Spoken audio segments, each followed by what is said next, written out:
Hi, welcome to part 1 of my review featuring Christmas in July. This is a supplement for Twas, the role-playing game before Christmas. If you haven't seen my other Twas reviews, please check out the playlist in the description below. This supplement includes new player characters and a complete mini-campaign, composed of 8 scenes. Now let's talk about the quality of the PDF. The quality is really good. My only criticism is that it doesn't have bookmarks nor hyperlinks, so it's not going to be so easy navigating this PDF. Other than that, the graphic design is great, the illustrations look like something out of a children's book, they look at times comedic and other times a bit creepy because after all, this is a holiday horror fantasy RPG. The document is well written, organized and explained, so overall, the quality is really good. Now let's talk about the contents. First we have an introduction. Christmas in July is a self-contained adventure.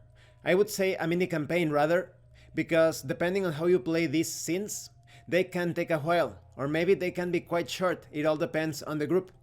This is recommended for a group of 4 to 6 players plus 1 game master, comprising 7 scenes, all linked together by an additional recurring 8th scene. However, you can also adapt much of the material in this book for use in other more conventional games of Twas. As with the core game, Christmas in July is designed to be picked up and played with minimal preparation, and could be a great way of introducing your gaming group to Twas. Logically, before the players embark upon Christmas in July, they are going to need to determine which characters they want to play as. The players could make their selection from the 12 pre-generated characters found in Chapter 3 of the core rulebook, or create their own. Alternatively, they could use one of the new characters included in this book, which are the bowman, the penguin, the reindeer and the snowman. While Christmas in July has been written so that these characters can be introduced during the course of the adventure, there is nothing to stop the players from playing as the bowman, the penguin, etc. from the start. Let's talk about these new player characters. First we have the bowman. The bowman appears to be the jointed wooden figure of a Viking warrior, with a bow in his hands, and an axe tucked into his belt. In truth, the bowman was carved from a piece of Norwegian spruce, and is imbued with a portion of the divine essence of the Norse god of winter sports, Ullr. The bowman is a ranged combatant, but he is also surprisingly sturdy. He is knowledgeable about demons, so it is a sort of skirmisher type of character. Then we have the penguin, which is the sturdiest character in this supplement. The penguin is a wind-up toy, made out of plastic, but with a tenacious attitude.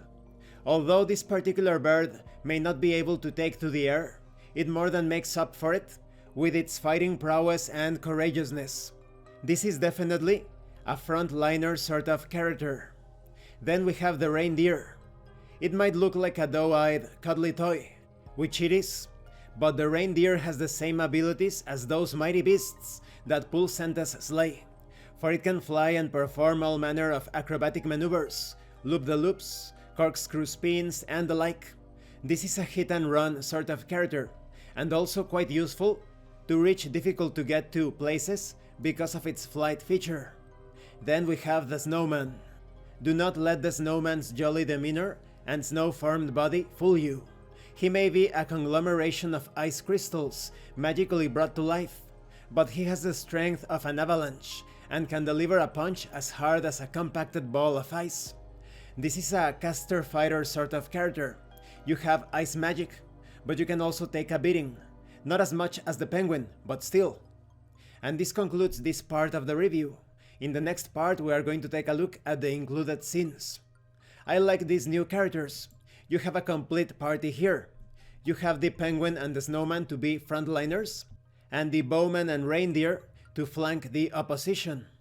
But because of their special abilities, they are also quite capable outside of combat.